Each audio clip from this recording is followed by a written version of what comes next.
Hello everyone, welcome to Texture math.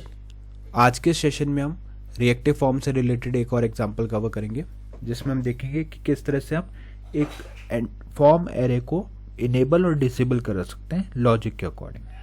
ठीक है, तो कई बार प्रोजेक्ट में आपको रिक्वायरमेंट होगी जहाँ पे आपको एक फॉर्म एरे आपने बिल्ड किया हुआ है, उसको सिचुएशन के अकॉर्डिंग इनेबल या डिसेबल करना है, राइट। तो उन सिचुएशन में कैसे हम सिंटेक्स लिखते हैं, क्या मेथड कॉल होता है, कैसे वो प्रोसेस होता है, ये सारी चीज़ें हम इस सेशन में डिस्कस करेंगे। बट डिस्कस करने से पहले जस्ट एक रिकमेंडेशन है कि अगर अभी तक आप लोगों ने पहले वाले सेशंस नहीं देखे हैं तो आप पहले उनको देख सकते हो, क्योंकि जो पूरी प्लेलिस्ट है एक प्रॉपर सीक्वेंस और सिंक में है।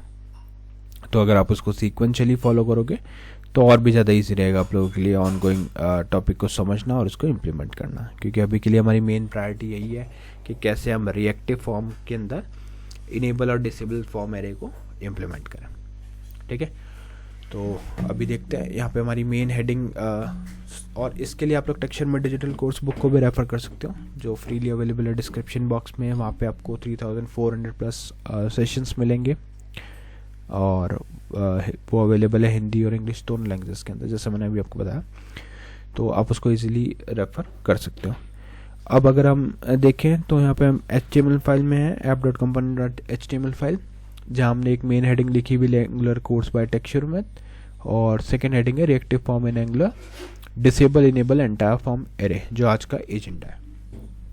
अब किसी भी फॉर्म को बिल्ड करने से पहले हमें उसकी रिक्वायरमेंट पता होनी चाहिए, और रिक्वायरमेंट के अकॉर्डिंग फिर हम हमारे लॉजिक को लिखते हैं। ठीक है, तो यहाँ पे आप देखोगे जैसे हमने लिखा हुआ है Angular course by Texture Math reactive form in Angular, और इसके अकॉर्डिंग हमें ये तो पता है कि हमें एक ऐसा फॉर्म बनाना है जहाँ पे इनेबल और डिसेबल ऑपरेशन परफॉर्म करना है।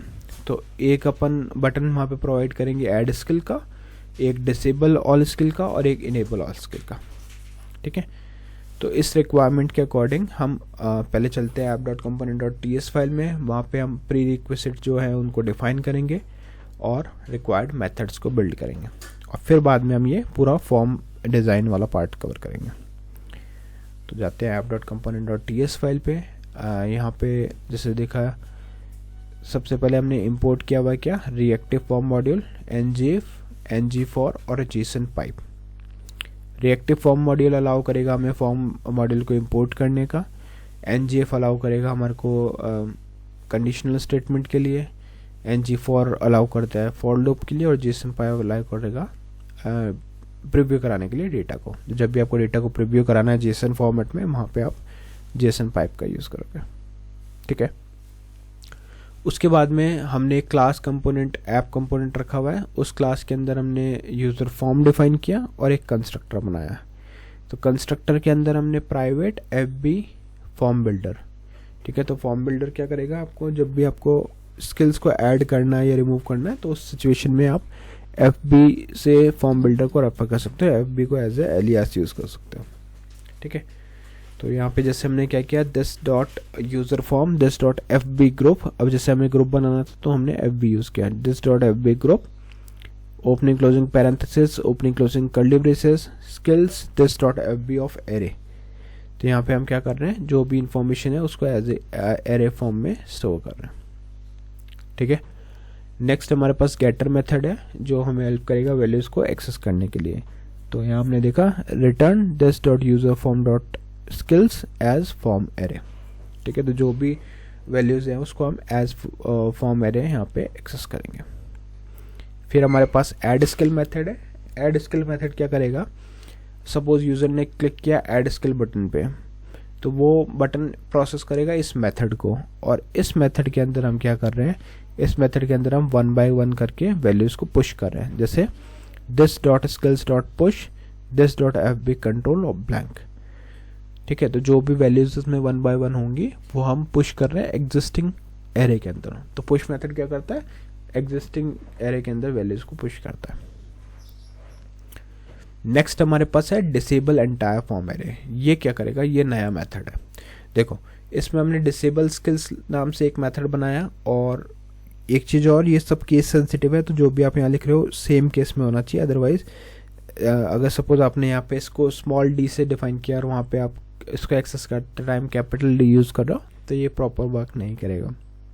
ठीक है, तो this dot skills dot disable enable entire form में आ जाएगा हमारे पास this dot skills dot enable, जो इनेबल करेगा। ठीक है, तो दोनों मेथड हमने यहाँ पे डिफाइन किए। अब डिसेबल इनेबल में होगा क्या वो देखते हैं। तो उसके लिए जाएंगे app dot component dot HTML file पे। यहाँ पे अब हमारा पूरा फॉर्म वाला पार्ट आएगा। ठीक है, बट एक चीज़ और, यहाँ पे कंपोनेंट डॉट TS में जो भी एक्स्ट्रा चीज़ें हमारी यहाँ ऑटोमेटिकली इंपोर्ट हुई है एडिटर से, जैसे फॉर्म बिल्डर, वैलिडेटर्स, तो ये सब आपको भी ऐड करना पड़ेगा। अगर आप भी एडिटर यूज़ कर रहे हो तो ऑटोमेटिकली ऐड होना चाहिए। इन केस अगर नहीं होता तो आपको मैनुअली इस तरह से चीज़ें डिफाइन करनी पड़ेगी। ठीक है, नेक्स्ट है हमारे पास app dot component dot HTML, जिसके अंदर हम फॉर्म वाले पार्ट को डिस्कस कर रहे हैं। तो सबसे पहले तो मैंने यहाँ पे फॉर्म ग्रुप असाइन कर दिया यूज़र फॉर्म, जो हमने अभी बनाया था फॉर्म बिल्डर की हेल्प से। तो यूज़र फॉर्म यहाँ पे असाइन हो गया। फिर हमारे पास एक डिव है, इस डिव के अंदर हमने फॉर्म एरे नेम मेंशन कर दिया स्किल्स। एक और डिव ओपन किया जहाँ पे हम एक फॉर लूप रन कर रहे हैं, let skill of skills dot control. तो स्किल्स ऑफ कंट्रोल के हर स्किल को ये एज ए इंडेक्स कंसिडर करेगा, तो लेट आई इज इंडेक्स। फिर हमारे पास एक इनपुट फील्ड है और इस इनपुट फील्ड के अंदर फॉर्म कंट्रोल नेम में हमने डाल दिया आई, प्लेस होल्डर में हमने लिख दिया एंटर स्किल। ठीक है, तो एक इनपुट फील्ड शो करेगा जहाँ पे एंटर स्किल हमारे पास होगा। फिर 2 BR टैग है हमारे पास, एक डिव है, दूसरा डिव है। ठीक है, नेक्स्ट हम क्या करेंगे, इसके बाद में एक बटन ऐड करेंगे और इस बटन से हम स्किल्स को ऐड करेंगे। तो टाइप हो गया button, click add skill button. तो जैसे यूज़र इस ऐड स्किल पे क्लिक करेगा, क्लिक करने के बाद ही ऐड स्किल मेथड जो है वो एग्जीक्यूट होगा और हमारे जो स्किल वाला जो पोर्शन था वो पूरा शो होने लग जाएगा। उसके बाद में 2 BR टैग हमने रखे हैं, ब्रेक लाइन टैग, जो लाइन ब्रेक करेंगे। फिर एक बटन है जिसमें हमने डिसेबल स्किल्स का एक मेथड रखा है और जैसे यूज़र इस पर क्लिक करेगा तो सारा जो फॉर्म है हमारा एंटायर फॉर्म एरिया वो डिसेबल हो जाएगा। और नेक्स्ट बटन है हमारे पास जिसमें यूज़र इनेबल स्किल्स पे क्लिक करते बटन को इनेबल कर देगा। ठीक है, उसके बाद में सिंपली हमने फॉर्म रखा, हॉरिजॉन्टल रो रखा, यूज़र फॉर्म डॉट वैल्यू में JSON को पास किया। तो ये क्या करेगा, जो हमारे पास JSON वैल्यूज़ है उसको प्रीव्यू करा देगा। क्लियर? सो आई होप ये पूरा आपको एंटायर प्रोसेस क्लियर हो गया होगा कि कैसे ये सब चीज़ें वर्क करती है। अब नेक्स्ट हम क्या करेंगे, इस चीज़ को वेरीफाई करेंगे ब्राउज़र के ऊपर। तो यहाँ लिखते हैं ng serve -open एंटर करने के कुछ ही सेकंड्स बाद में ये क्या करेगा, आपको आउटपुट ला के देगा ब्राउज़र स्क्रीन पे। तो यहाँ पे आप देख सकते हो Angular course by Texturemath, reactive form in Angular -disable/enable entire form array. तो ये क्या करता है, जब भी आपको एक फॉर्म एरे को इनेबल या डिसेबल करना है तो उसके लिए आपको बटन्स प्रोवाइड करेगा। फिर नेक्स्ट हमारे पास एक हॉरिजॉन्टल रो है, एक ऐड स्किल का बटन है और 2 बटन्स हैं डिसेबल और इनेबल करने के लिए, और फिर एक और हॉरिजॉन्टल रो है, बाद में हमने प्रीव्यू के लिए डेटा रखा हुआ है। सपोज मैंने यहाँ पे ऐड स्किल पे क्लिक किया, यहाँ पे मैंने कुछ भी लिखा जैसे ABC, फिर से ऐड स्किल XYZ, है ना। तो अभी ये सब इनेबल्ड है। अब अगर मैं यहाँ पे क्लिक करता हूँ डिसेबल, तो अब डिसेबल करने पे क्या हो गया, ये सब डिसेबल हो गया। मैं यहाँ पे कुछ टाइप नहीं कर सकता, इनफैक्ट नए वाले में भी नहीं कर सकता। ठीक है, क्योंकि ये डिसेबल्ड है। अब ये न्यू एंट्री हुई है, फिर से मैं डिसेबल ऑल करता हूँ तो ये भी डिसेबल्ड हो जाएगा।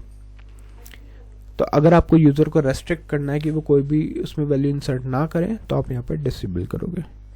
बट अगर आपको यूज़र को अलाउ करना है फिर से, तो आप एक बटन प्रोवाइड कर सकते हो, इनेबल ऑल स्किल्स। तो जैसे ही यहाँ पे यूज़र क्लिक करेगा तो हमारी जो भी स्किल्स है वो इनेबल हो जाएंगे। अब यूज़र इसमें वैल्यू ऐड कर सकता है।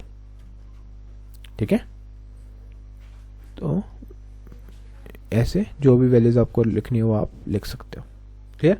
तो एक बटन क्लिक करते यूज़र सारी वैल्यू डिसेबल करवा सकता है फॉर्म एरे के, और एक बटन पे यूज़र सब कुछ इनेबल करा सकता है। तो ये ओवरऑल प्रोसेस रहता है किसी भी फॉर्म एरे के को डिसेबल और इनेबल करने के लिए फॉर्म एरे के डेटा को।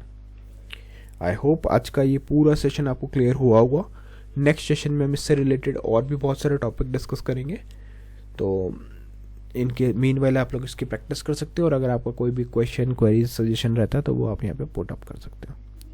सी you in the next session with new topic. So thank you for watching टेक्सचरमैथ।